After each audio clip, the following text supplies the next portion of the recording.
My name is Sarah Brennan. I'm 32 years old. On December 23rd, my father called and told me not to come to Christmas dinner. His exact words, "A single mom and a 5-year-old kid don't belong at events like this." My brother was introducing his fiancée to the family, and my father didn't want me there to embarrass them. I didn't beg. I didn't cry on the phone. I set the table for two, my daughter Emma and me, and we sang carols in a whisper so the neighbors wouldn't hear.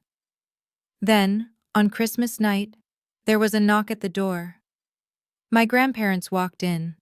They'd been invited to my brother's dinner. They didn't stay. They came to find us instead.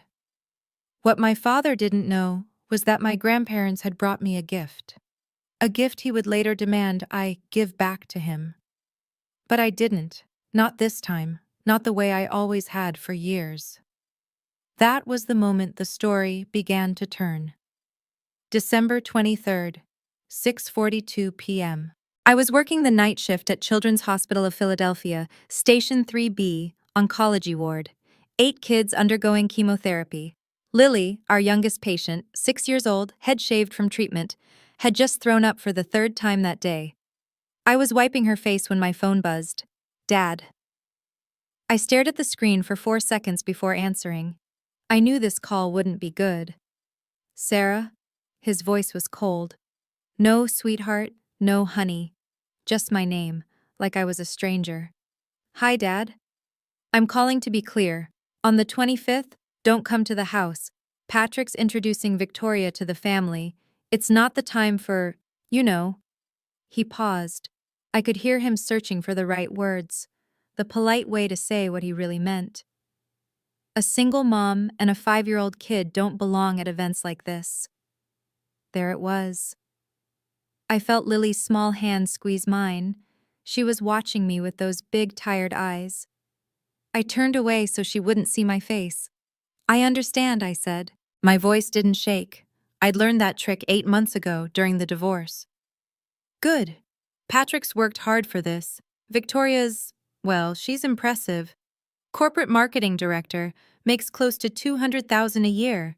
Her family's flying in from Boston. We want everything perfect. Perfect. I made $68,000 a year as a pediatric nurse.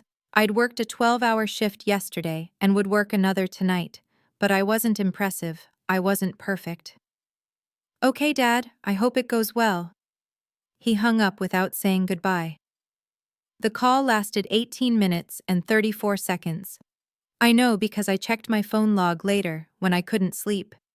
18 minutes of my father explaining why I wasn't good enough to sit at his table. I looked down at Lily. She'd fallen asleep holding my hand. I wondered, if Lily were my daughter, would I ever tell her she didn't belong? My father has always measured people by their paychecks and their titles. When I graduated from the University of Pennsylvania's nursing program in 2015, he came to the ceremony. He took photos with me. But in every picture, he's not smiling. Not really. His mouth is doing the right shape, but his eyes are somewhere else. Patrick graduated from Columbia Law School in 2014. Dad threw a party, invited 60 people, rented a private room at the Union League, made a speech about how proud he was to have a lawyer in the family. When I graduated, we had dinner at Olive Garden, just the 4 of us. Dad spent most of the meal asking why I hadn't applied to medical school. You had the grades, Sarah. You could have been a doctor. Nursing is, well, anyone can be a nurse. Mom nodded. Your father's right, honey. You're so smart. It's a shame you didn't aim higher. Patrick said nothing. He just cut his chicken, ate quietly. Even then, he knew how to disappear when things got uncomfortable. I told myself it didn't matter. I loved nursing. I loved caring for kids, making them feel safe when they were scared. I loved being the person who held their hand when the needle went in, who sang them songs when they couldn't sleep. But to my father, love didn't matter. Only money did. 8 months ago, April 18th, 2025, I filed for divorce from Ryan Mitchell. Ryan made $95,000 a year as a senior analyst. He was smart, charming at parties, good at making my father laugh. But behind closed doors, He was something else. He never hit me. That's important. He didn't need to. He controlled me in quieter ways. He checked every purchase I made, questioned every dollar I spent.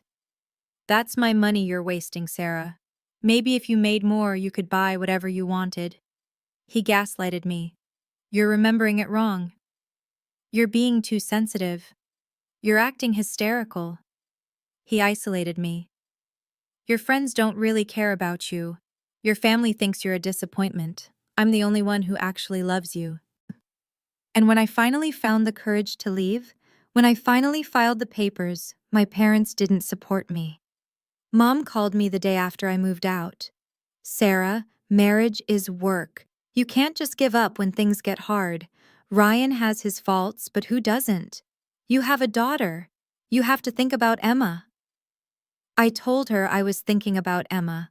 I was thinking about what it would teach my daughter if she watched her mother stay with a man who made her feel worthless. Mom sighed. You know what people will say, don't you? A single mom. It's going to be hard for you to find someone else. I don't want someone else, Mom. I want to be able to breathe. She hung up. Dad called 2 days later. His message was shorter, sharper. You've made your choice, Sarah. Now you'll have to live with it. And I have been. For 8 months, I've been living with it.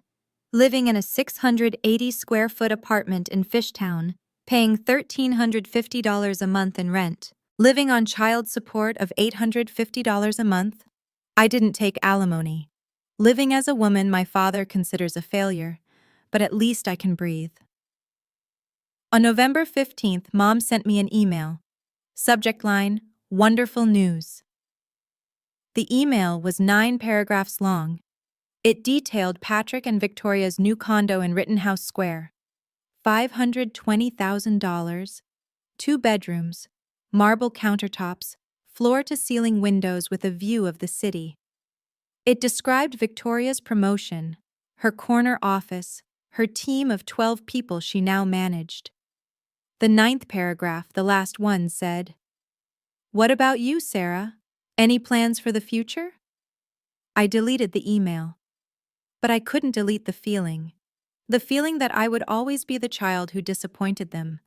The one who chose wrong, earned less, fell short. Patrick was the golden child, 35 years old, corporate attorney at Ballard & Cross LLP, making $280,000 a year. His fiancée was just as impressive. Together, their household income was $475,000. Mine was $68,000. In my father's math, that made Patrick worth almost 7 times more than me. And on Christmas Day, he didn't want me there to remind everyone of that equation. I looked at my phone. 3 missed texts from Mom. I didn't open them. I already knew what they'd say. Something about not causing trouble. Something about letting Patrick have his moment. Something about staying home. As if I had a choice. December 24th, 8:15 a.m. I got home from my night shift, still in my scrubs. The apartment was quiet. Too quiet. Emma was already awake, sitting on the floor in her pajamas, coloring. She looked up when I walked in. Mommy, it's Christmas Eve. I knelt down beside her, kissed her forehead. I know, baby. Merry Christmas Eve. She held up her drawing. A family standing in front of a Christmas tree, 4 stick figures. Me, her, and 2 others I couldn't quite make out. Who are these 2? I asked. Grandpa and Grandma. Are we going to their house today? My chest tightened. No, sweetie, we're staying home. Just you and me. We're going to have our own special Christmas. Emma's smile faded just a little. Why aren't we going to Grandpa's? I didn't know how to answer that. How do you tell a 5-year-old that her grandfather doesn't want her at his dinner table, that she's been excluded because her mother is divorced? They have other plans, honey, but we're going to have fun. I promise. Emma nodded, but I could see the confusion in her eyes. She was 5. She didn't understand why family would choose to leave us out. Honestly, I wasn't sure I understood either. 4:30 p.m. I started cooking dinner. It wasn't anything fancy. Mac and cheese from a box, Emma's favorite. A small roasted chicken, 3.2 pounds. Mashed potatoes. Green beans that I knew Emma wouldn't eat, but I made anyway because it felt wrong to have Christmas dinner without vegetables. I set the table. 2 plates, 2 forks, 2 cups filled with orange juice because we didn't have anything fancier. The table was small, 36 inches, round, barely big enough for 2 people. Last year, there had been 4 of us: me, Ryan, Emma, and Grandma Helen. Grandpa Joseph had already passed by then. Wait, no, I'd remembered wrong. Grandpa was still alive last Christmas. It was my other grandmother, Ryan's mother, who'd passed. I was getting confused, grief blending the years together. This year, just 2. I looked at the empty chairs and thought about my parents' house 35 minutes away.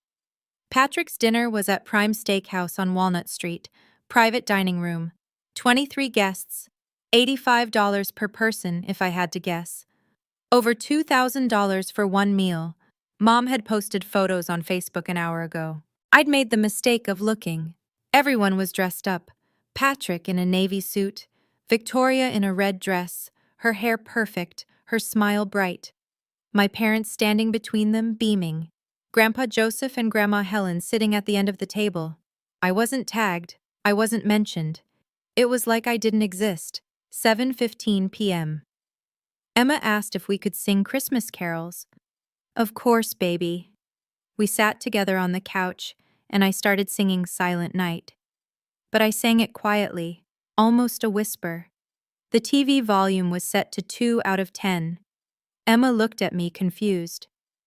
Mommy, why are we singing so quiet? I hadn't realized I was doing it until she asked. The truth was, I didn't want the neighbors to hear. I didn't want Mrs. Patterson next door, Mrs. Patterson who went to the same church as my mother, to hear us and know that we were alone. I didn't want anyone to know that Christmas for us was just 2 people singing in whispers. It's more magical this way, I said. Christmas magic works better when it's a secret. Emma accepted this explanation the way 5-year-olds accept most things, with complete faith. We sang 4 songs: Silent Night, Jingle Bells, Oh Holy Night, Away in a Manger. By the time we finished, it was 7:42 p.m. Emma yawned. Time for bed, sweetie. But it's Christmas Eve. Can I stay up? Santa won't come if you're still awake. That did it. Emma brushed her teeth, put on her pajamas, climbed into bed. I tucked her in, kissed her forehead. I love you, Emma. I love you too, Mommy. Do you think Grandpa and Grandma will come tomorrow? My throat closed. I don't know, baby. But even if they don't, we'll still have a good Christmas. Okay? Okay. She fell asleep at 8:30 p.m., her small hand clutching the stuffed bear Grandma Helen had given her last year. I sat alone in the living room. I opened Facebook again. I don't know why I kept punishing myself. And scrolled through Mom's latest post. 23 people at Prime Steakhouse. Everyone smiling. Everyone included. Everyone except me and Emma. I wasn't tagged. I wasn't there. It was like we'd been erased. I zoomed in on the photo. Grandpa Joseph sat at the far end of the table. He was 89 years old, thin, his hands shaking slightly as he held his water glass. But he was there. Grandma Helen sat beside him, 86, her hair white, her face lined with age, but her eyes still sharp. They were looking down at their plates. Neither of them was smiling. Something about that image bothered me, but I couldn't figure out what. Mom had captioned the post, "So blessed to celebrate with family tonight. Patrick and Victoria were so proud of you. Welcome to the Brennan family, Victoria." There were 32 likes already, 7 comments. Aunt Linda, "Beautiful family. Congratulations, Patrick and Victoria." Uncle James, "Merry Christmas. What a wonderful celebration." Victoria's mother, "Thank you for welcoming our Victoria with such love." I scrolled past the comments and looked at the photos again. 23 people, expensive restaurant, champagne glasses on every table. I did the math. $85 per person, 23 people. That was at least $1,955, probably more with drinks. Meanwhile, I'd spent $42 on groceries for tonight's dinner. But it wasn't the money that hurt. It was the fact that my parents had chosen this. They'd chosen to exclude me, to exclude Emma. They'd decided we didn't fit the image they wanted to present. I closed Facebook, I sat in the dark, and for the first time in 8 months, I let myself cry. Not loud, not dramatic, just quiet tears running down my face while my daughter slept in the next room. Because I'd finally accepted the truth. My parents didn't love me the way I'd needed them to, and they probably never would.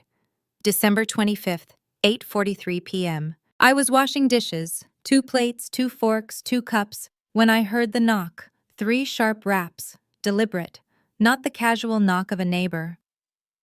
I dried my hands and walked to the door, looked through the peephole. My breath caught. Grandpa Joseph and Grandma Helen stood in the hallway, both wearing their heavy winter coats. Grandpa held a cream-colored envelope in his right hand. I opened the door. "Sarah," Grandpa said. His voice was rough, strained. "Can we come in?" I stepped aside, too shocked to speak. They walked in slowly, Grandpa leaning on his cane, Grandma's arm linked through his. The cold air followed them, along with the faint smell of snow. It was 25 degrees outside. They'd driven 35 minutes in this weather. "Grandpa, Grandma, I thought you were at Patrick's dinner." "We were," Grandma said. She pulled off her coat, hung it on the rack by the door. "For 18 minutes. 18 minutes? Grandpa nodded. "We got there at 6 o'clock. By 6:18 we left." I stared at them. "Why?" Grandma looked at me with those sharp eyes, the ones that had always seen through every lie I'd ever told as a child. "Because you weren't there, sweetheart." We sat down at my small kitchen table. Grandpa placed the cream envelope on the table between us, but didn't open it. "Tell me what happened," I said. Grandpa sighed. "We arrived at the restaurant at 6 o'clock. Your father had reserved the private dining room. 23 people. Very nice. Very showy." Grandma picked up the story. "We sat down. Your father made a speech about Patrick and Victoria, about how proud he was, about the future of the family. Everyone clapped. And then I asked," Grandpa said, "where you were." My heart thudded. "What did he say?" "He said you were busy, that you had other plans." Grandpa's jaw tightened. I asked what plans could be more important than Christmas with family. He didn't answer. He just changed the subject. Started talking about Patrick's new condo. Grandma reached across the table and took my hand. "We knew he was lying, Sarah. We've known your father for 64 years. We know when he's lying." "So we left," Grandpa said. "At 6:18, we stood up, told everyone we weren't feeling well, and walked out. Your mother tried to stop us, asked if we needed help getting home. I told her we were fine." "We drove here instead," Grandma finished. "We needed to see you, to see Emma, to make sure you were okay." I felt tears building again, but I pushed them down. "We're okay. It's been a quiet Christmas. That's why we're here." Grandpa tapped the envelope. "We have something for you."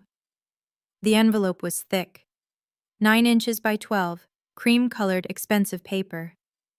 "What is this?" "Open it," Grandma said gently. I lifted the flap.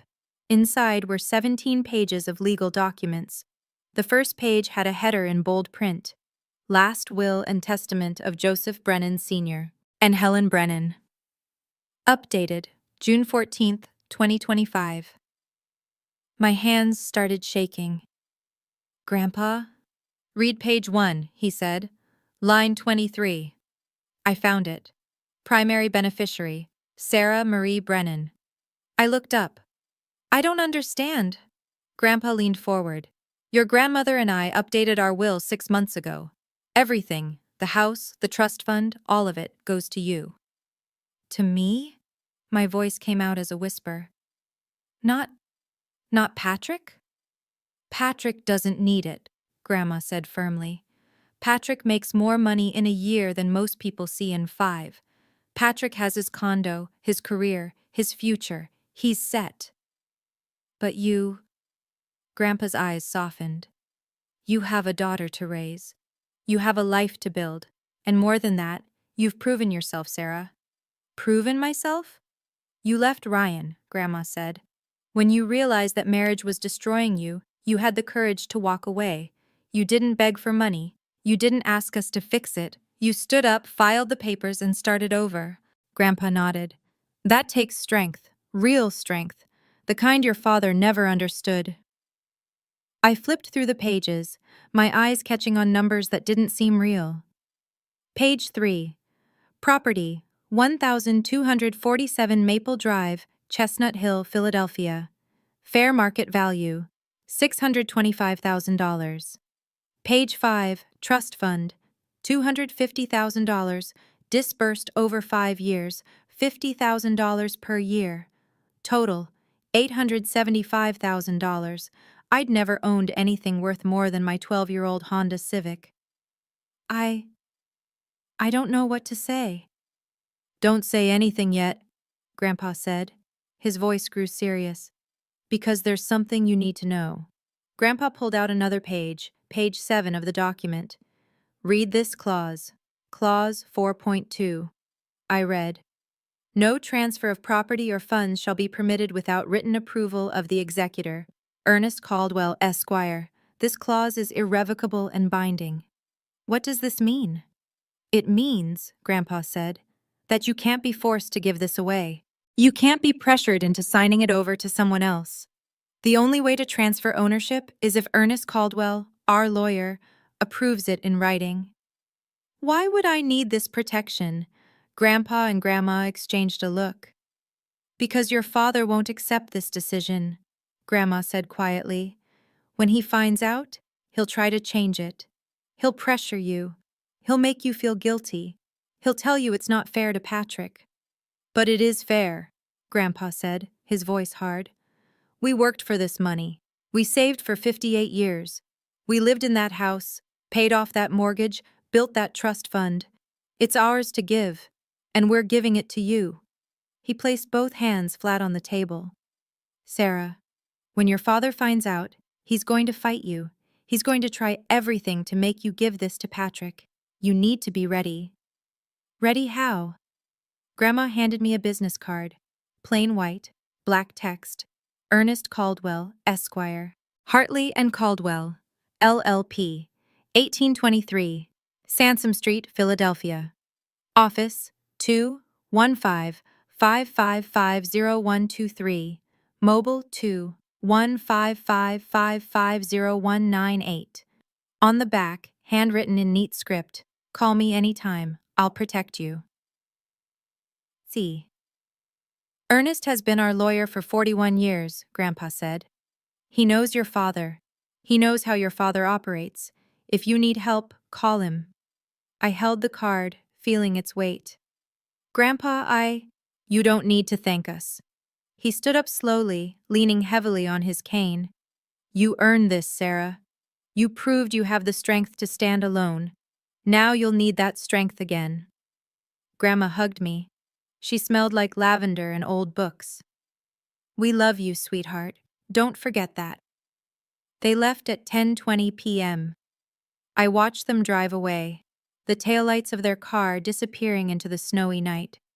I closed the door, looked down at the envelope in my hands. $875,000.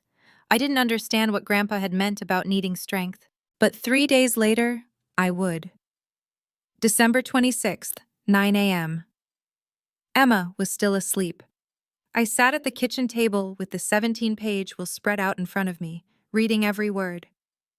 The house at 1247 Maple Drive in Chestnut Hill, 4 bedrooms, 2,800 square feet, built in 1967. Grandpa and Grandma had lived there for 58 years, raised my father there, hosted every Thanksgiving, every Christmas, every family gathering. Fair market value, $625,000. according to an appraisal dated May 2025. The trust fund was managed by PNC Bank. $250,000 to be disbursed over 5 years, $50,000 per year, starting January 2026. Total estate value, $875,000. All of it designated for me. I kept reading, trying to find some mistake, some clause that would explain why Patrick wasn't included, but there was nothing. Just clear, legal language. Patrick Alexander Brennan is excluded from this distribution due to his sufficient independent financial resources and his lack of financial need. And then, on page 9, Sarah Marie Brennan is designated as primary beneficiary in recognition of her character, her resilience in the face of personal hardship, and her dedication to raising her daughter Emma with limited resources and without financial support from her family of origin. I read that paragraph 3 times. My grandparents had written it down, made it official, said out loud what my parents never would. I was worthy. Page 7, Clause 4.2. I read it again, more carefully this time. Transfer restrictions.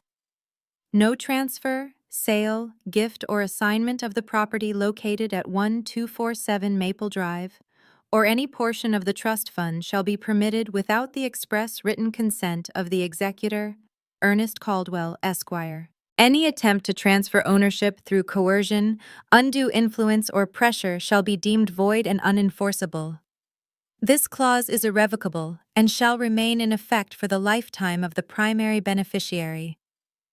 It was a shield. My grandparents had known, had anticipated, that my father would try to take this away from me, so they'd built in protection. But why would they think that was necessary? Because they knew him. They'd raised him. They knew exactly who Thomas Brennan was when he didn't get what he wanted. I thought about calling Grandpa to ask more questions, but my phone buzzed before I could. A text from Mom. Mom, 9:47 a.m. We need to talk. Call me. My stomach dropped. They knew. I called Grandpa instead. He answered on the second ring. Sarah. They know, don't they? Yes. His voice was tired. Your father called us this morning at 7:30. He was not pleased. What did he say? He demanded to know why we'd changed the will, why we'd given everything to you instead of splitting it equally. I told him it was our decision to make. What did he say? Grandpa was quiet for a moment. He said we were being manipulated, that you must have influenced us somehow, turned us against Patrick. I closed my eyes. That's not true. I know it's not true. Your grandmother knows it's not true. We told him that. He didn't listen. He hung up on us. I'm sorry, Grandpa. Don't apologize, Sarah. This is our choice. We made it with clear minds and full hearts. He paused. But I need you to be prepared. Your father is angry, very angry. He's going to come after you. Come after me how? I don't know, but I know my son. He doesn't accept defeat gracefully. He'll find a way to pressure you, to make you feel guilty, to convince you or force you to give Patrick his fair share. I won't do that. I believe you. But Sarah, listen to me. If he contacts you, don't engage, don't argue, don't try to defend yourself. Just document everything. Save every text, every email, every voicemail. And if he pushes too hard, call Ernest Caldwell immediately. Okay. Promise me. I promise, Grandpa. Good. He exhaled slowly. We love you, sweetheart. Remember that.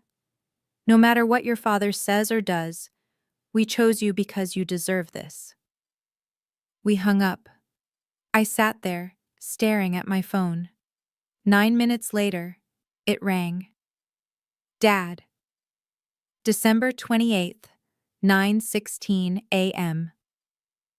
I was making Emma breakfast when the phone rang. I almost didn't answer, but something, Maybe instinct, maybe morbid curiosity made me pick up. Sarah. Not hi. Not how are you. Just my name, sharp as a knife. Hi, Dad. I just got off the phone with your grandfather. He was shouting, actually shouting. I pulled the phone away from my ear. Emma looked up from her coloring book, worried. I need you to calm down. Don't tell me to calm down. Do you have any idea what you've done? I haven't done anything. You turned them against Patrick. You manipulated them into changing the will. They're old, Sarah. They're not thinking clearly, and you took advantage of that. My hand tightened on the phone. That's not what happened. $875,000, all of it. You took everything and left nothing for your brother. Do you understand how selfish that is? I was shaking now. Not from fear, from anger. Grandpa and Grandma made their own decision. I didn't ask them for anything. Because you didn't have to. You played the victim. Poor Sarah, the struggling single mom. Poor Sarah living in her tiny apartment. You knew exactly what you were doing. That's enough. Patrick deserves that house. He's the older son. He's established. He has a future with Victoria. They need space. They make almost $500,000 a year, I shouted back. They just bought a condo for over $500,000. That's not the point. The point is family. The point is fairness. That house should go to Patrick. The trust fund should be split. You need to fix this. I'm not fixing anything. Silence. 4 seconds. Then quieter, colder. You're going to regret this, Sarah. Is that a threat? It's a fact. I'm going to make sure this gets corrected, one way or another. The line went dead. The call had lasted 24 minutes and 18 seconds. I know because I'd recorded the whole thing. I'd started recording the moment he began shouting. I sat down, my legs suddenly weak. Emma came over, wrapped her small arms around me. Mommy, why was Grandpa yelling? He's just upset, baby. It'll be okay. But I wasn't sure I believed that. My phone buzzed. A text from Dad. Dad, 9:43 a.m. This is not over. We're going to discuss this as a family. You will do the right thing. I didn't respond. 3 minutes later, another text. Then another. Then another. By 11:52 a.m., I had 17 text messages from Mom. Mom, 9:43 a.m. Sarah, your father just called. He's very upset. You can't do this to your brother. Mom, 9:58 a.m. Patrick has always loved you. He's supported you. How can you take everything and leave him with nothing? Mom, 10:16 a.m. Your grandparents are old. They don't understand the consequences of what they've done. You need to fix this.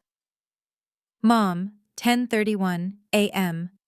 This is tearing the family apart. Is that what you want? To destroy this family? I stopped reading after the 10th message. My phone rang. Patrick. I let it go to voicemail. He called again. I didn't answer. He called 3 more times. 10:47 a.m., 11:03 a.m., 11:28 a.m., 11:55 a.m. On the 5th call, he left a voicemail. I waited until Emma was in the other room before I listened to it. Patrick's voice on the voicemail was strained, careful. Sarah, it's me. I think we need to talk about this. About Grandpa and Grandma's decision. I'm not angry at you, I don't understand why they did this. That house, we grew up there, both of us. It should belong to both of us, right? Or at least, I'm the oldest. Traditionally, these things go to the oldest son. He paused. I could hear him breathing. Call me back, please. Let's figure this out before Dad makes it worse. You know how he gets. The message ended. I deleted it. 10 minutes later, my phone buzzed again. An email this time, from Victoria. I almost didn't open it. But something made me click. From victoria.hayes@pinnaclepharma.com. 2. sarahbrennan.rn@gmail.com. Subject: Family Matters. A Perspective from an Outsider. Sent December 28, 2025, 2:30 p.m. Dear Sarah, I hope this email finds you well.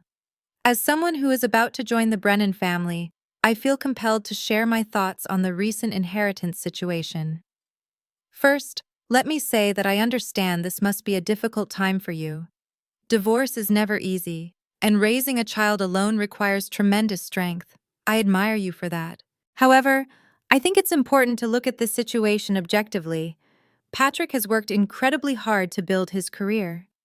He graduated at the top of his class from Columbia, passed the bar on his first attempt, and has dedicated the last 11 years to building a reputation in corporate law.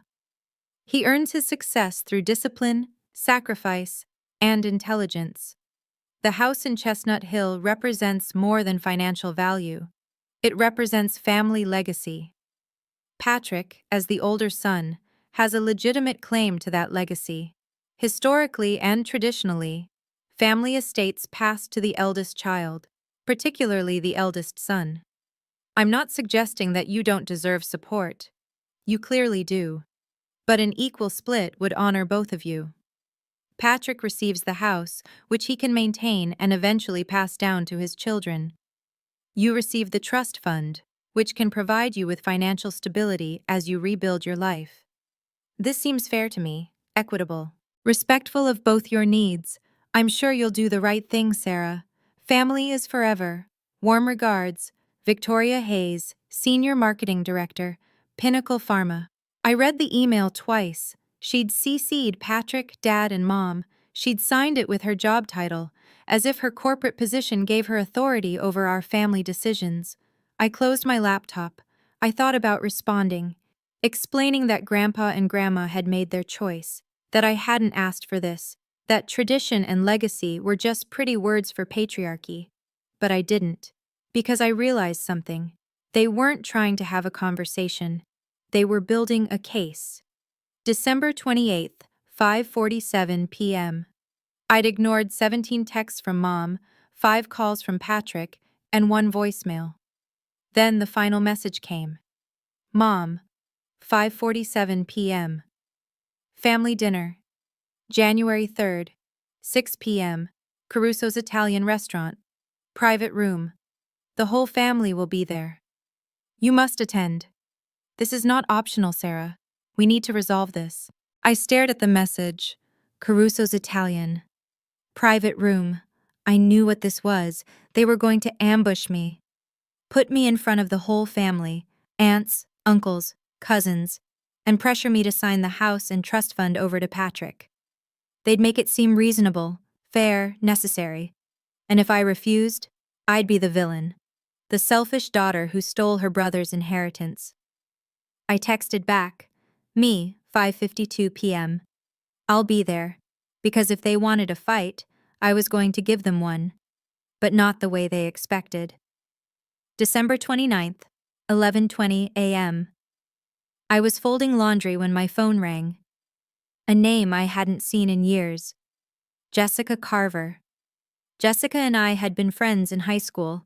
We'd drifted apart after graduation. She went to Penn State, I stayed local for nursing school. We hadn't spoken in at least 5 years. I answered, curious. Sarah, oh my God, it's so good to hear your voice. Hi, Jessica. This is unexpected.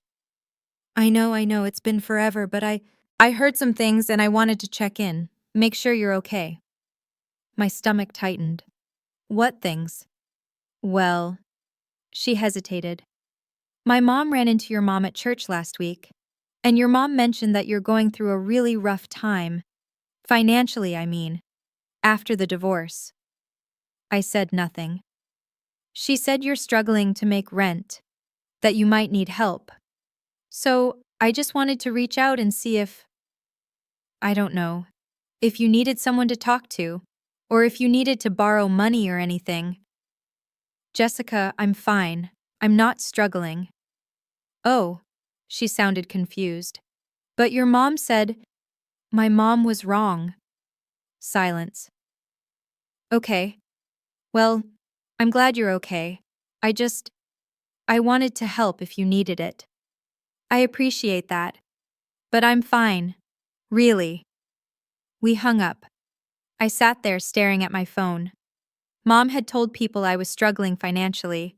She'd planted the story, made me look desperate, unstable, unable to manage my own life. Why? December 31st, 4 p.m. Mrs. Patterson from Unit 4A knocked on my door. Mrs. Patterson was 67, a retired teacher, and a member of the same church as my mother. They'd known each other for over 20 years. "Sarah, dear, can I talk to you for a moment?" I invited her in. She sat on my couch, her hands folded in her lap, her expression concerned. "Sarah, I don't want to pry, but your mother called me yesterday. She told me you're having some financial difficulties, that you might not be able to make rent next month." I felt my face flush. "Mrs. Patterson, that's not true. She said you've been too proud to ask for help, but that you might need a loan, just to get through the next few months while you get back on your feet." "I don't need a loan." "Are you sure? Because I have some savings. I could lend you $500, interest-free, just until you're stable again." I wanted to scream. Instead, I took a breath. "That's very kind of you, Mrs. Patterson. But I promise you I am financially stable. I don't need help. My mother, she's mistaken." Mrs. Patterson looked doubtful. "She seemed very worried about you." "She's overreacting." We talked for a few more minutes, but I could tell she didn't believe me. In her mind, my mother was a concerned parent. I was a struggling single mom in denial. After she left, I sat down and opened a new document on my phone. I titled it, Evidence Log, December 28th to January 2nd. And I started writing down every name, every conversation, every lie. January 2nd, 10:45 a.m.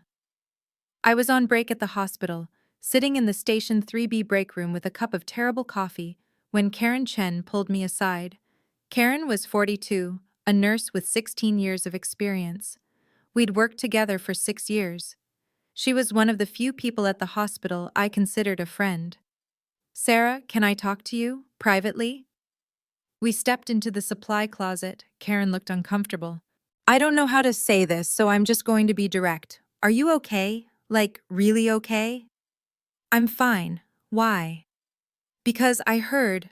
Look, my husband goes to the same gym as your brother, and apparently, your brother has been talking to people, saying you're going through some kind of mental health crisis, that your family is worried about you, that you're making irrational decisions."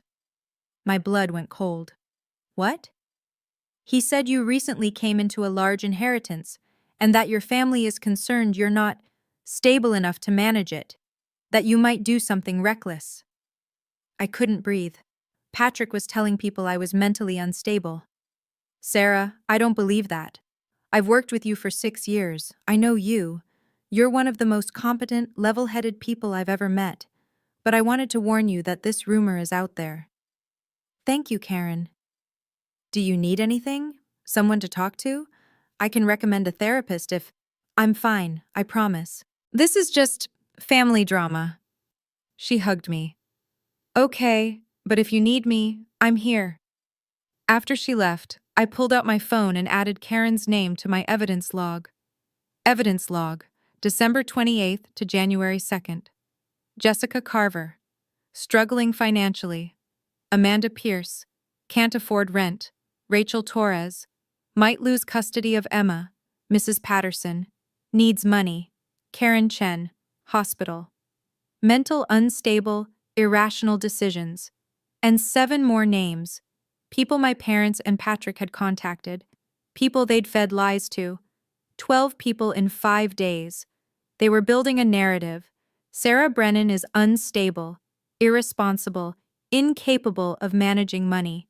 And if that narrative stuck, they could argue I wasn't fit to inherit anything.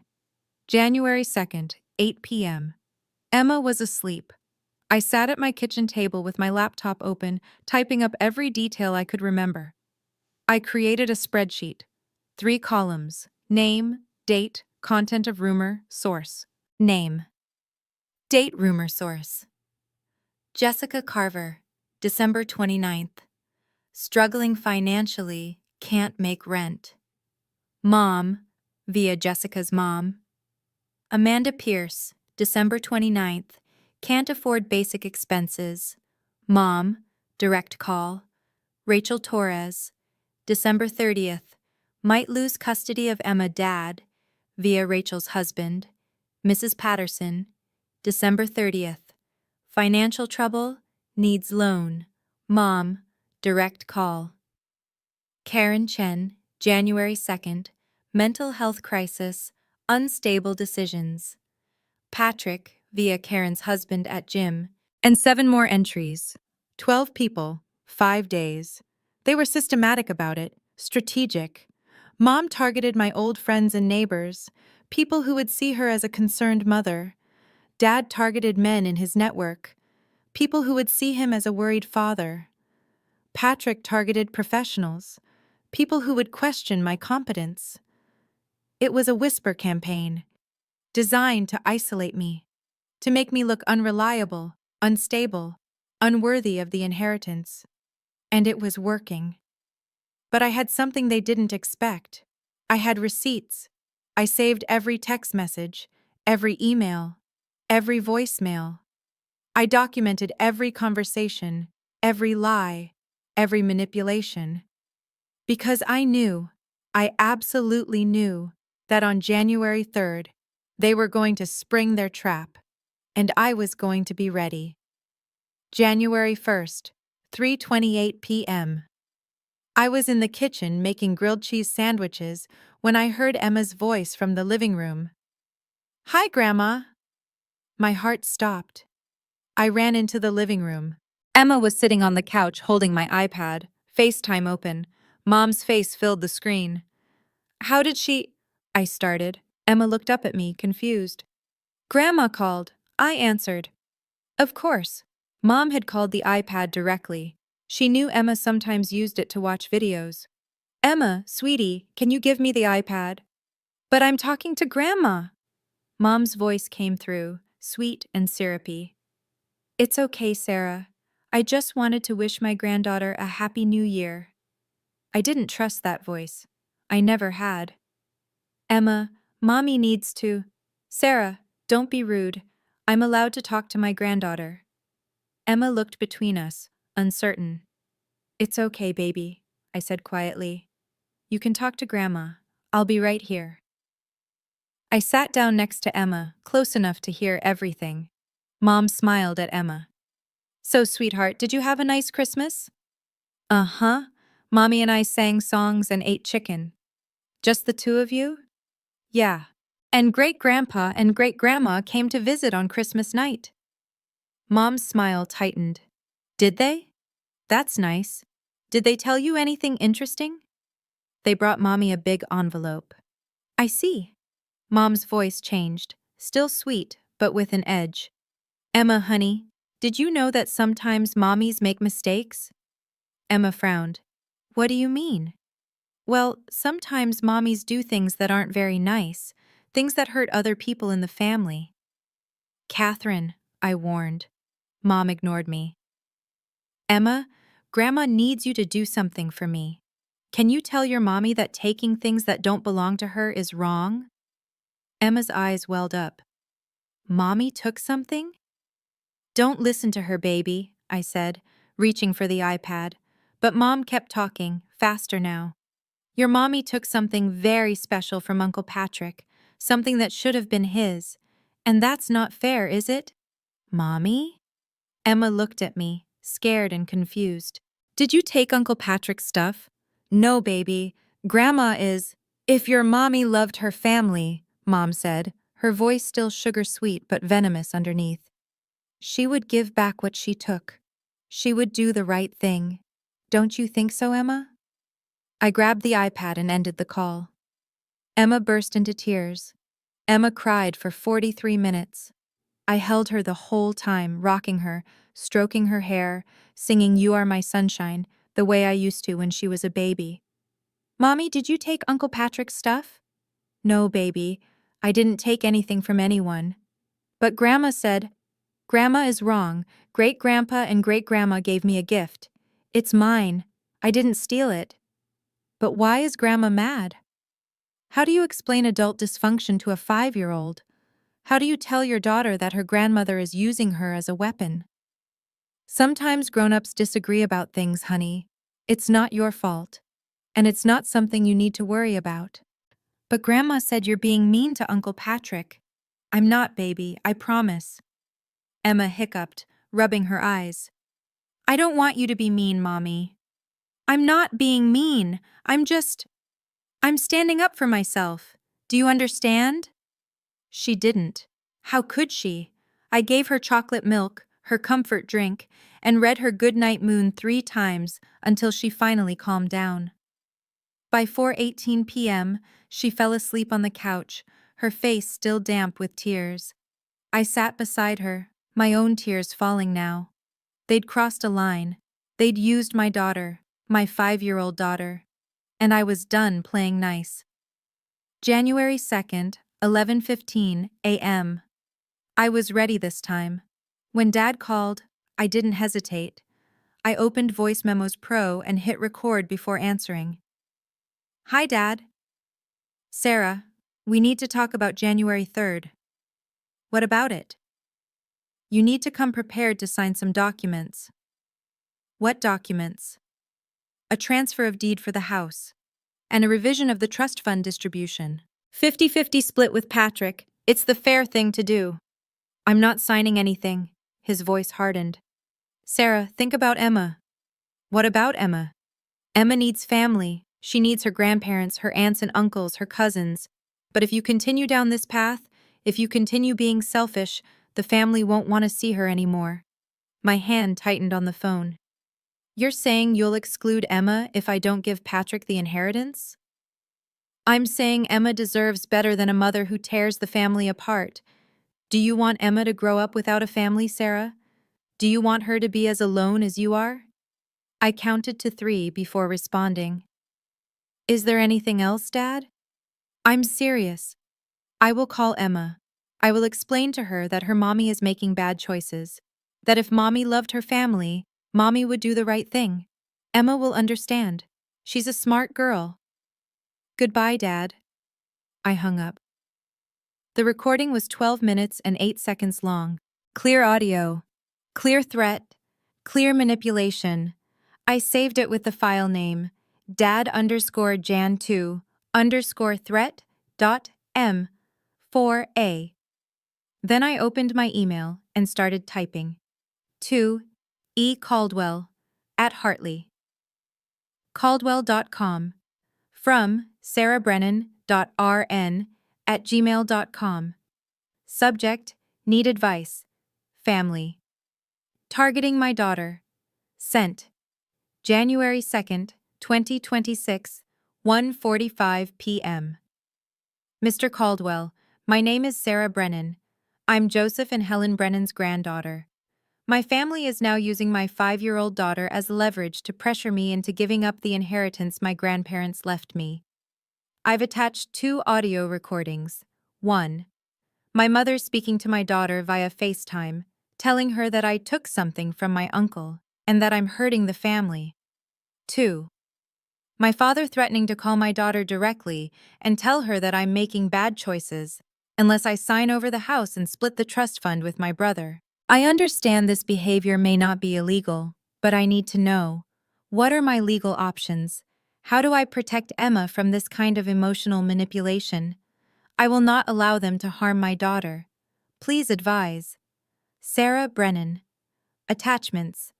Mom_, FaceTime_, Emma_.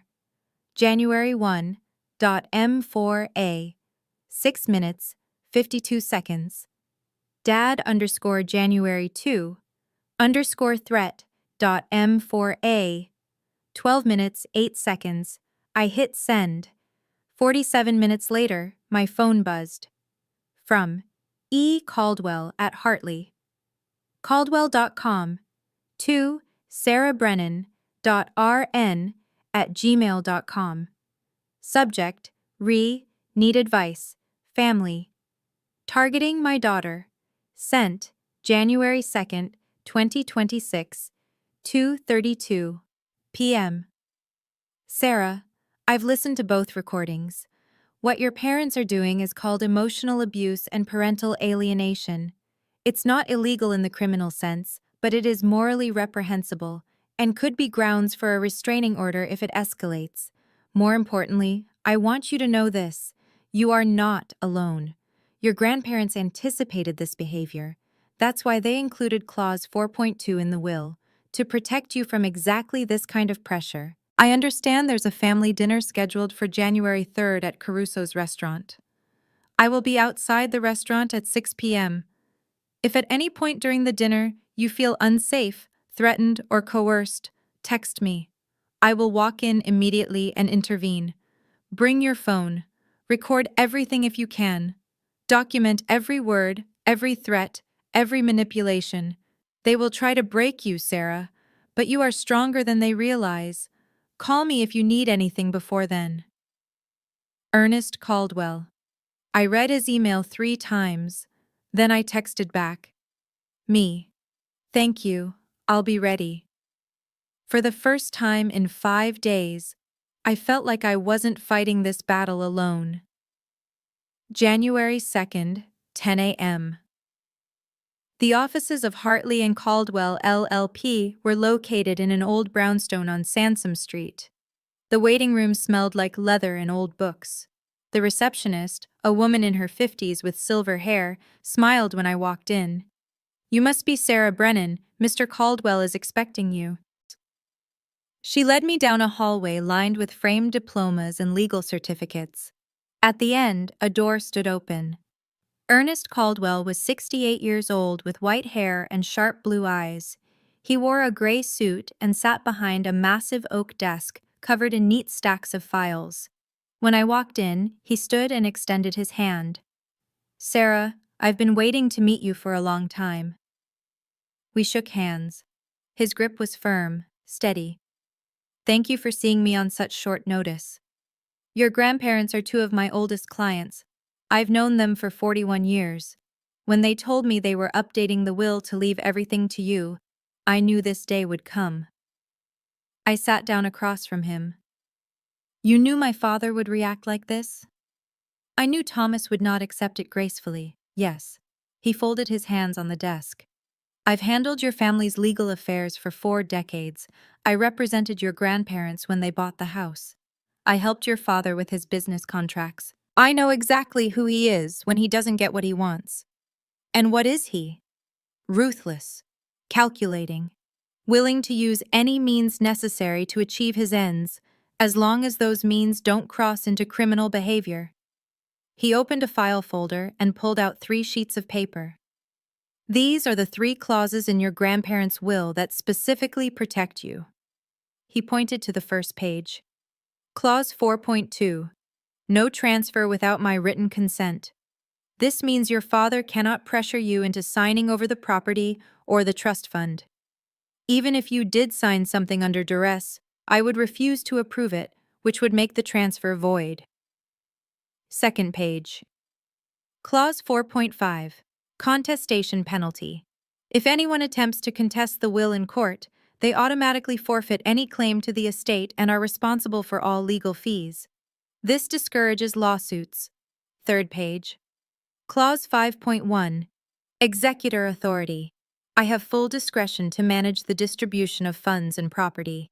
If I determine that you're being coerced or manipulated, I can delay distribution until the threat is removed. I stared at the pages. My grandparents really thought of everything. They love you, Sarah, and they knew Thomas would try this. He leaned back in his chair. "Now, tell me about the January 3rd dinner." I explained what I knew. Private room at Caruso's, 14 people. The plan to pressure me into signing transfer documents. Caldwell listened without interrupting. When I finished, he said, "Here's what I want you to do. Attend the dinner. Be polite but firm. If they ask you to sign anything, refuse. Don't explain. Don't justify. Just say no. And if they push harder, text me. I'll be parked outside the restaurant. If I need to come in, I will. And when I do, I'll make it very clear that any attempt to coerce you is a violation of the will's terms and could result in legal consequences for them. He handed me a business card. On the back, written in his neat handwriting, I'll be outside at 6 p.m. Text if you need me. One more thing, he said. Record the dinner if you can. Pennsylvania is a one-party consent state, which means you can legally record conversations you're part of.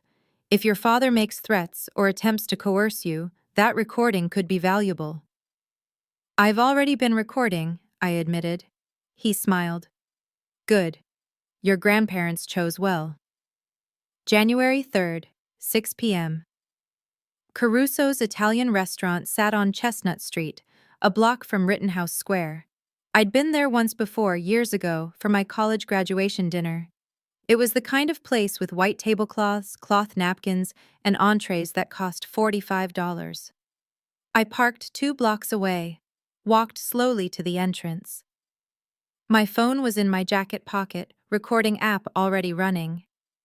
Outside, I saw Ernest Caldwell's silver Lexus parked across the street. He was sitting in the driver's seat, reading a newspaper. When he saw me, he nodded once. I nodded back. Then I walked inside. The hostess greeted me. Name? Brennan, private room. Right this way. She led me through the main dining room, couples having quiet conversations, the clink of wine glasses, the smell of garlic and fresh bread, and opened a door at the back. The private room was larger than I'd expected. A U-shaped table set up. 14 chairs, 13 of them already occupied. Everyone turned to look at me. Dad sat at the head of the table, Mom to his right, Patrick and Victoria to his left. 4 aunts and uncles filled the sides.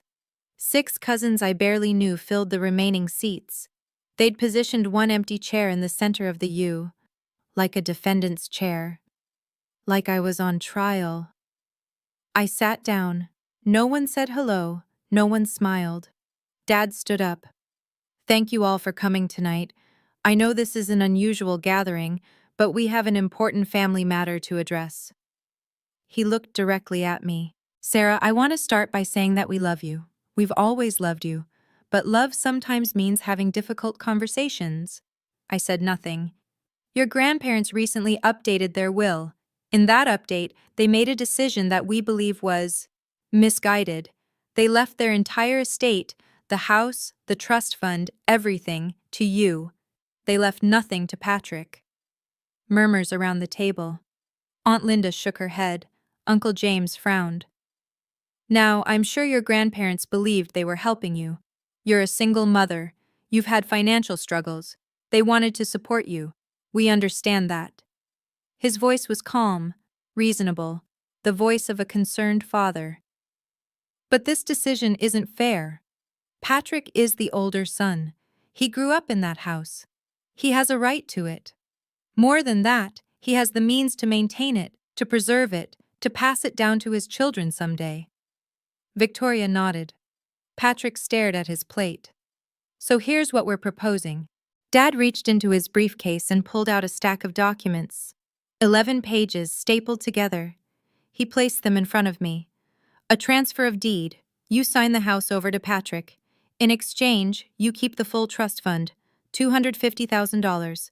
That's more than enough to help you and Emma get on your feet. Patrick gets the house, which he deserves. Everyone wins. He placed a pen on top of the documents. All you have to do is sign. The room went silent. 14 people staring at me. Waiting. I looked down at the documents, didn't touch them. No. Dad's smile didn't waver. Sarah, I don't think you understand. I understand perfectly, and my answer is no. You're being unreasonable. I'm following Grandpa and Grandma's wishes. Victoria leaned forward. Sarah, can I say something? I looked at her. I get it. I do. You're in survival mode. You're a single mom, you're working hard, you're scared about the future. But you need to think long term. That house is a responsibility, Property taxes, maintenance, upkeep, it's expensive. Can you really afford that? That's not your concern. I'm trying to help you. Patrick and I can manage the house. We have the income, the stability. You should take the cash. It's the smart choice. The smart choice, I repeated. Is that what you think this is about? Smart choices? Isn't it? I didn't answer. Uncle James spoke up. Sarah, honey, we're family. We should share family assets. It's only right. Aunt Linda added, your grandfather wouldn't have wanted this. He wouldn't have wanted the family divided. Actually, I said quietly, Grandpa knew exactly what he was doing. Dad's expression hardened. Sarah, sign the papers. No, you're being selfish. I'm being honest. You're tearing this family apart. Am I? Or are you upset that you can't control me? His face went red. That's enough. I stood up, pulled my phone from my pocket, stopped the recording. 18 minutes, 52 seconds. I have something to say. Everyone stared at me. I opened my phone, navigated to the recordings folder, selected the one from December 28th, Dad's shouting match. Before I leave, I want you all to hear something. I pressed play. Dad's voice filled the room, loud and furious. You turned them against Patrick. You manipulated them. They're old. They're not thinking clearly. Mom's face went pale. $875,000. You took everything. Patrick looked up, shocked. Patrick deserves that house. He's the older son. I stopped the recording. That was December 28th, 3 days after Christmas. My father called me and screamed for 24 minutes because Grandpa and Grandma made their own choice. I selected the second recording, pressed play. Mom's voice, sweet and poisonous. Emma, did you know that sometimes mommies make mistakes? Your mommy took something very special from Uncle Patrick. Aunt Linda gasped. If your mommy loved her family, she would give back what she took. I stopped it. That was January 1st. My mother called my 5-year-old daughter and told her I'm a bad person. I selected the third recording. Dad again. Emma needs family. But if you continue being selfish, the family won't want to see her anymore. I will call Emma. I will explain to her that her mommy is making bad choices. Silence.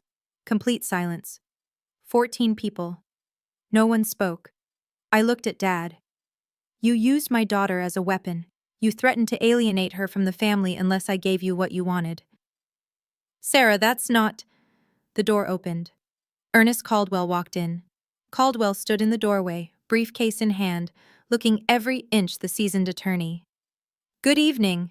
I apologize for the interruption. My name is Ernest Caldwell. I'm the executor of Joseph and Helen Brennan's estate. Dad's face went white. What are you doing here? I'm here because my client, Sarah Brennan, requested my presence, and because what I just heard constitutes attempted undue influence. He walked to the table, set his briefcase down, and opened it. Let me make a few things clear to everyone in this room. He pulled out a copy of the will. Joseph and Helen Brennan updated their will on June 14, 2025. That will designate Sarah Marie Brennan as the primary beneficiary of the entire estate, the property at 1247 Maple Drive, and the trust fund of $250,000. He turned to page 7. The will includes Clause 4.2, which explicitly states that no transfer of property or funds shall be permitted without my written consent. Even if Sarah were to sign these documents, he gestured at the papers in front of me, I would refuse to approve the transfer, rendering it void. Victoria opened her mouth. Caldwell held up a hand.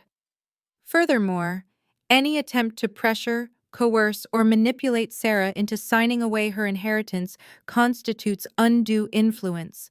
While not criminal, it is grounds for legal action and could result in a restraining order. He looked directly at Dad. Thomas, I've known you for 40 years. I know how you operate, but I also know the law.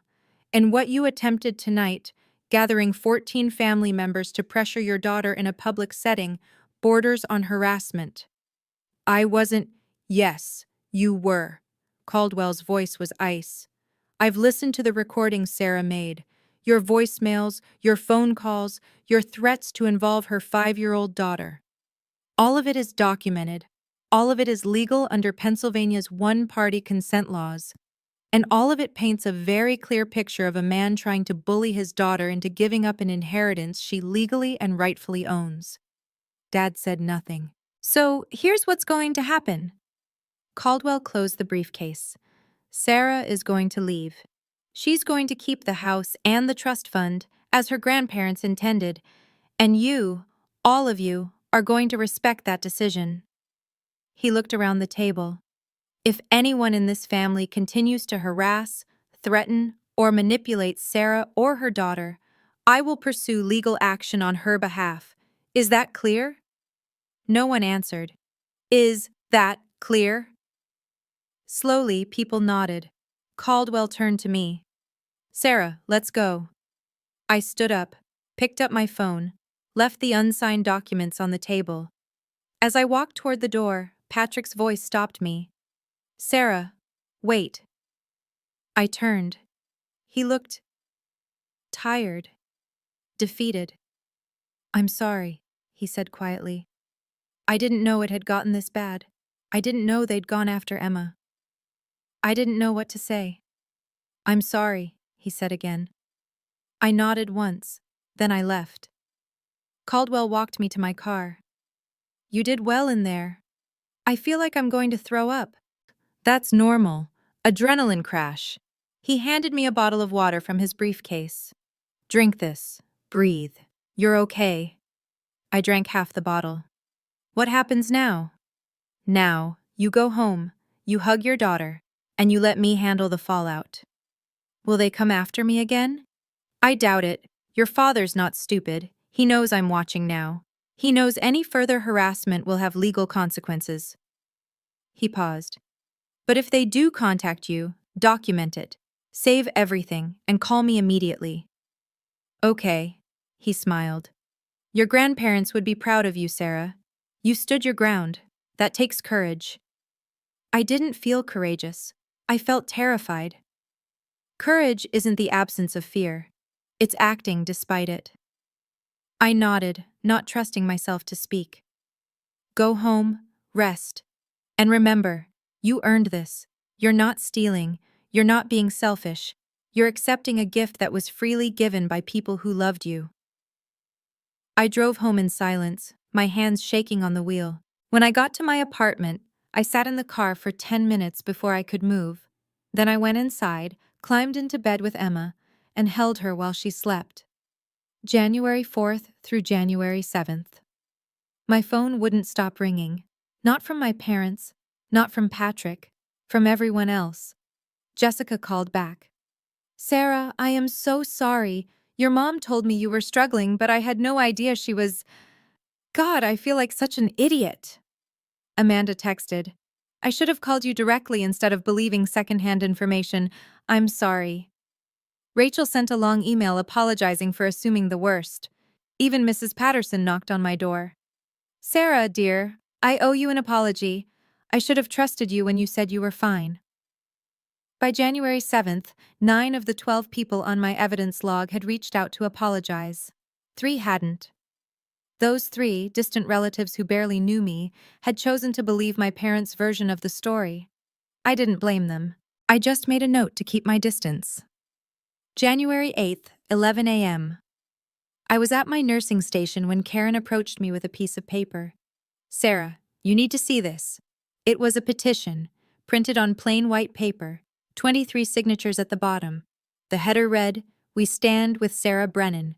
Sarah Brennan is a dedicated pediatric nurse who has worked at Children's Hospital of Philadelphia for 6 years. She is compassionate, professional, and deeply committed to the care of her patients. She is also a devoted mother who is raising her daughter with love and integrity. Recently, Sarah has been the target of false rumors regarding her financial stability and mental health. These rumors are untrue and harmful. We, the undersigned, stand in support of Sarah and affirm our confidence in her character and competence. 23 names: nurses, doctors, social workers, administrators, people I'd worked with for years, people who knew who I really was. I couldn't speak. Karen hugged me. "We've got your back, Sarah. Always." January 10th, 3:15 p.m. 4 families whose children I'd cared for in the oncology ward sent me emails.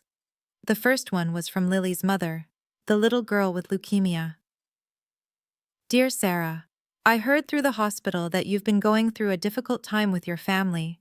I won't pretend to know the details, but I want you to know this.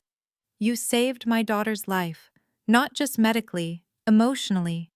You made her feel safe when she was terrified. You held her hand during procedures when I couldn't be in the room. You sang to her when she couldn't sleep. You are one of the kindest, most selfless people I've ever met. Whatever your family is saying about you, it's wrong. You deserve respect. You deserve support. You deserve everything good in this world. Thank you for being there for Lily, and for being an example of strength and grace. With gratitude, Jennifer Miller." I read it 3 times. Then I read the other 3 emails. All similar, all heartfelt, all saying the same thing. "We know who you are, and you are good." January 12th, evening. I was folding laundry when my phone rang. Aunt Linda, my father's sister. I almost didn't answer, but something made me pick up. "Sarah, it's Linda." "Hi, Aunt Linda." I need to apologize. Her voice was thick, like she'd been crying. "I was at the dinner on January 3rd. I sat there and watched your father pressure you. I said nothing. I should have said something. It's okay." "It's not okay. I knew what he was doing was wrong. But I stayed silent because your father scares me. He always has. Even when we were kids, he had this way of making you feel like you owed him something." She paused. "I'm sorry, Sarah. You didn't deserve that. None of it. And for what it's worth, I think your grandparents made the right choice. You're a good person. You've always been a good person." "Thank you, Aunt Linda. I know you probably don't want anything to do with the family right now, and I understand. But if you ever need anything at all, please call me, okay?" "Okay." We hung up. I sat there staring at my phone. For the first time in 2 weeks, I felt something other than fear or anger. I felt hope. Maybe I hadn't lost everyone. Maybe family wasn't just blood. Maybe it was the people who stood by you when things got hard. The people who knew your worth even when you forgot it yourself. January 15th, 9 p.m. Emma was asleep. I sat at my kitchen table with a legal pad, doing math. The trust fund, $250,000, dispersed over 5 years, $50,000 per year. The house, $625,000. I could sell it, but Grandpa and Grandma had lived there for 58 years. It felt wrong to let it go, but I could rent it out. Use the rental income to cover taxes and maintenance, maybe even make a small profit. I didn't need all of this money. I'd been living on $68,000 a year. Emma and I were okay. Not comfortable, but okay. What if I used some of it for something bigger? I thought about Lily, about Jennifer Miller working 2 jobs to pay for cancer treatments, about the other families I'd met over the years, families who couldn't afford preschool because every dollar went to medical bills. An idea started forming. By midnight, I had a plan. January 20th, 10 a.m. I called a meeting with the hospital's philanthropy department and Ernest Caldwell. "I want to establish a scholarship fund," I said, "for the children of families we serve in the oncology ward, specifically families who can't afford preschool or childcare because of medical expenses." The philanthropy director, Michael Santos, leaned forward. "How much are you thinking?" $100,000 from my trust fund, enough to provide 5 scholarships per year, $4,000 each. That should cover a full year of preschool tuition." Caldwell smiled. That's very generous, Sarah. It's the right thing to do. Grandpa and Grandma gave me this money because they believed I'd use it well. This is how I want to use it. Michael started taking notes. We'll need to set up a formal structure, articles of incorporation, tax-exempt status, but we can handle that. What do you want to call it? I didn't hesitate. Emma's Hope Fund. January 25th. The Philadelphia Inquirer ran a story. Pediatric nurse honors daughter, establishes fund for cancer families.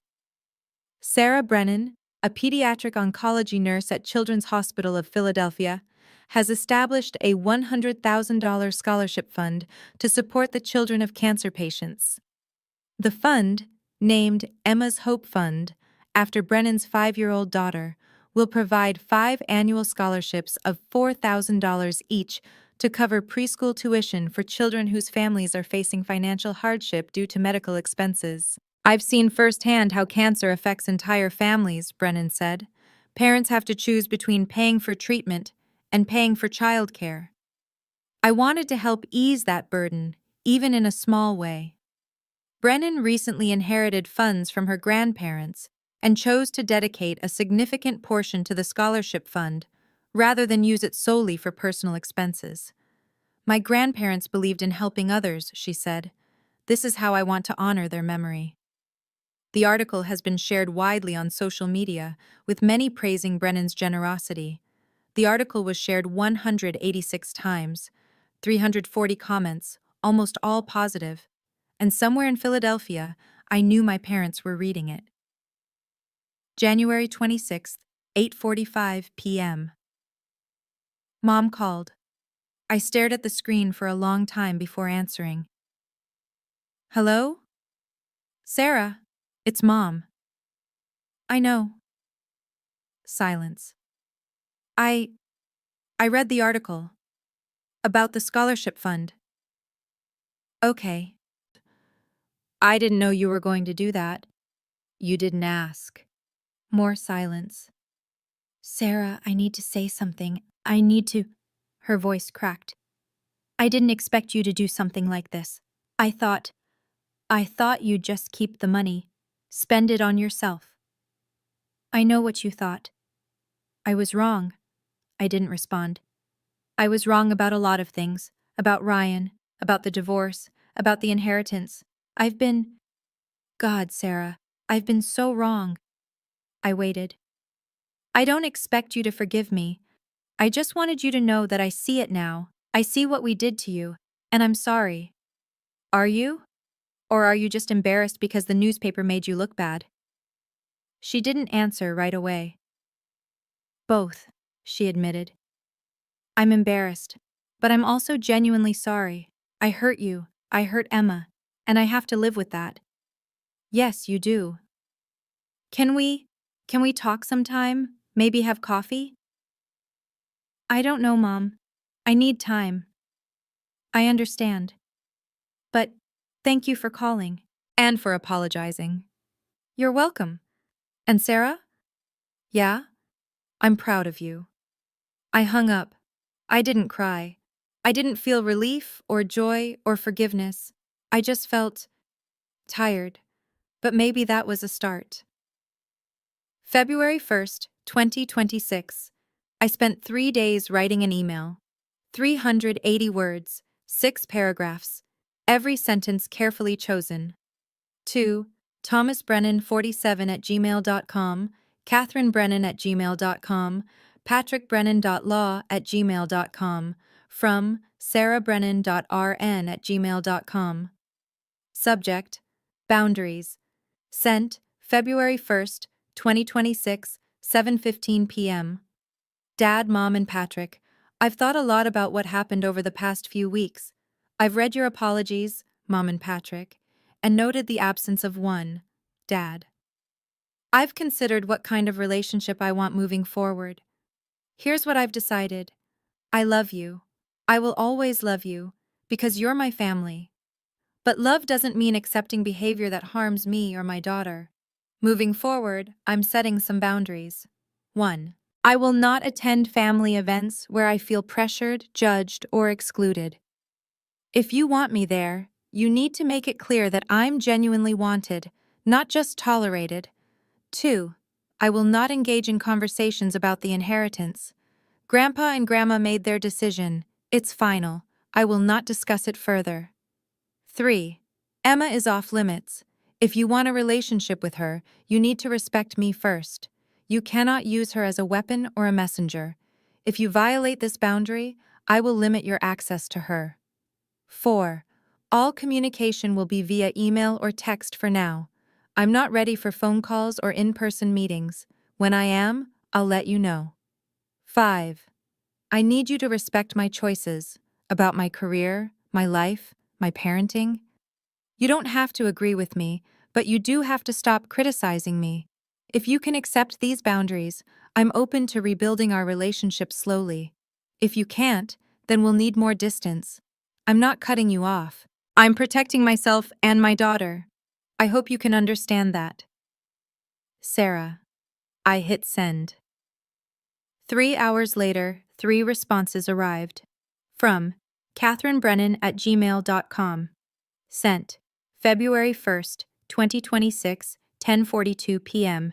Sarah, I need time to process this. But I want you to know that I hear you. I understand why you need these boundaries. I don't like them, but I understand them. I'll respect your wishes. Thank you for not shutting the door completely. Mom. From patrickbrennan.law@gmail.com. Sent. February 1st, 2026, 11:08 p.m. Sarah, you're right about all of it. I'm sorry I didn't stand up for you when I should have. I'm sorry I let Dad pressure you. I'm sorry I was silent when you needed me to speak. I'll respect your boundaries. And when you're ready to talk, I'll be here. I love you, sis. Patrick. From Thomas Brennan, 47@gmail.com. Sent. February 2nd, 2026, 12:03 a.m. No message. Empty email. I stared at the blank email from Dad. No words, no apology, just nothing. December 25th, 2026. 1 year later. The house at 1247 Maple Drive was exactly as I remembered it. 4 bedrooms, hardwood floors, a kitchen that smelled like cinnamon and pine. I'd moved in 8 months ago, after finally accepting that this was mine, that I was allowed to live here, that Grandpa and Grandma had wanted this for me. Emma ran through the hallway, laughing. "Mommy, Great-Grandpa says dinner's almost ready." Grandpa Joseph, now 90, stood in the kitchen wearing an apron, stirring gravy. Grandma Helen sat at the table peeling potatoes. They'd moved into the guest room 3 months ago.